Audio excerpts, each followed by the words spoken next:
গতকাল বৃষ্টি বিপর্যয়ের পর আমরা যেটা জানি যে 11 জন যারা মারা গেছিলেন তাদের মধ্যে বিদ্যুৎস্পৃষ্ট হয়ে 8 জনের মৃত্যু হয়েছে। সিএসসির বিরুদ্ধে তুমুল ক্ষোভ। ধর্মতলায় সিএসসি সদর দপ্তরে এসইউসিআই এর সংগঠন অ্যাবেকারের বিক্ষোভ, তুলকালাম পরিস্থিতি, পুলিশের সঙ্গে ধস্তাধস্তিও হয়। দেখুন।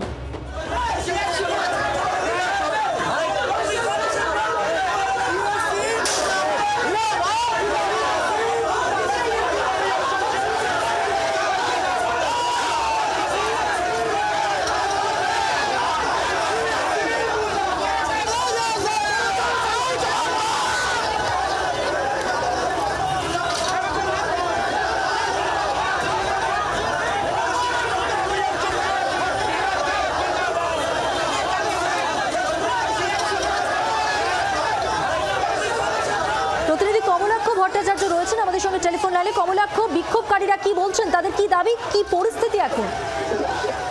স্থায়ী সমাধান না করে বছর বছর এই মৃত্যুর কি কারণে, কাদের দায়, সেই অভিযোগ তুলেই আজকে অ্যাবেকার বিক্ষোভ প্রদর্শন। তারা প্ল্যানেট মেট্রো স্টেশনের সামনে প্রথমে জমায়েত হয়ে সেখান থেকে মিছিল করে অ্যাবেকার প্রতিনিধি দল তারা প্রথমে সিএসসি সদর দপ্তরের সামনে ঢুকতে গেলে পুলিশের সঙ্গে প্রাথমিকভাবে বচসা এবং গার্ডরেল সরিয়ে তারা যখন সিএসসি সদর দপ্তরের সামনে যায় সেই সময় কিন্তু ধস্তাধস্তির পরিস্থিতি তৈরি হয় পুলিশের সঙ্গে। এবং মূলত অ্যাবেকার দাবি, দীর্ঘদিন তারা বিদ্যুৎ মাশুল নিয়ে এর আগে আমরা দেখেছি তারা আন্দোলন সংগঠিত করেছেন কলকাতা শহরে। এবারে তাদের বক্তব্য যে একদিকে সরকার, অন্যদিকে সিএসসির একে অপরের বিরুদ্ধে চাপানুতর চলছে, কিন্তু আদতে সাধারণ মানুষের পরের পর মৃত্যুর ঘটনা বাড়ছে।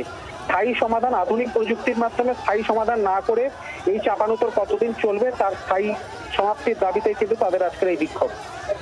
ধন্যবাদ। কথা বললাম প্রতিনিধি কমলাক্ষ ভট্টাচার্যের সঙ্গে। রাজ্য সরকারের জনসাধারণের প্রতি ন্যূনতম কোনো দায়িত্ব কর্তব্যবোধ নাই। সিএসসির কাছে দোষ দিচ্ছে রাজ্য সরকার। সিএসসি এখানে ব্যবসা করছে কার আন্ডারে করছে? তাহলে রাজ্য সরকার সিএসসিকে বলছে বেসরকারি লোক আছে, আমরা কিছু বলতে পারবো না। এই রকম নির্লজ্জ দায়িত্বজ্ঞানহীন কথা আমাদের মুখ্যমন্ত্রী বলছেন, আমরা খুব দুঃখিত এর জন্য। সবচেয়ে বড় কথা হচ্ছে যে আটকানোর জন্য যে উন্নত বৈজ্ঞানিক ব্যবস্থা আছে সেটা তারা ব্যবস্থা করবে কি করবে না, এইটার জবাব আমরা নিতে চাই। বাংলার আওয়াজ, বাঙালির আবেগ, জি 24 ঘন্টা।